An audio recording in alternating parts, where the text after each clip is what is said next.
Cette procédure a été remise au goût du jour par la loi d'avenir sur l'agriculture et elle vise à proposer aux communes qui le souhaitent d'incorporer des parcelles forestières vacantes dans leur patrimoine communal. Il s'agit de parcelles forestières qui sont cadastrées en tant que telles et dont il n'y a pas de propriétaire connu, qui ne sont pas assujettis à la taxe foncière sur les propriétés bâties et dont les taxes foncières non bâties ne sont pas acquittées depuis au moins 3 ans. Cette incorporation se fait après une publicité qui est mise en œuvre par les communes et à l'issue de cette période de publicité de 6 mois, sans observation particulière des requérants, eh bien, la DTT notifie officiellement aux mairies la vacance des parcelles forestières.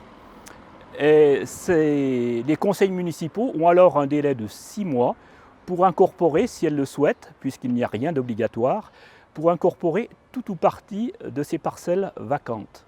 Pour certaines communes, ces surfaces peuvent représenter plusieurs hectares, jusqu'à 10, 20, plus de 20 hectares pour certaines d'entre elles. Ces parcelles confettis ne sont plus exploitées et peuvent présenter un intérêt dès lors qu'elles pourraient être regroupées avec d'autres, soit d'autres propriétaires privés, soit au sein de propriétés contiguës de la commune. Le service d'information géographique de la DTT a réalisé à destination des communes un certain nombre de cartes.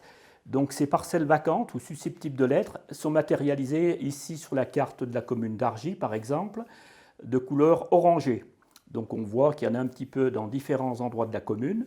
Ont été ajoutées par la suite différentes couches et notamment en vert les forêts communales, propriété de la commune sous aménagement forestier. Donc on voit qu'il y a un certain nombre de forêts communales à la périphérie de la commune et on voit d'ores et déjà qu'il y a une parcelle vacante qui est en périphérie d'une superficie communale sous aménagement. Donc elles permettent, ces cartographies, d'identifier évidemment le besoin de restructuration, puisque là on pourrait avoir d'autres communes à l'écran, mais avec un parcellaire beaucoup plus éclaté, avec une multitude de confettis. Ainsi ont été ciblées 28 communes à qui il a été proposé d'incorporer les parcelles vacantes au sein de leur territoire. 22 ont finalement délibéré pour incorporer la totalité des parcelles vacantes sur leur territoire, ce qui représente une surface d'environ 170 hectares.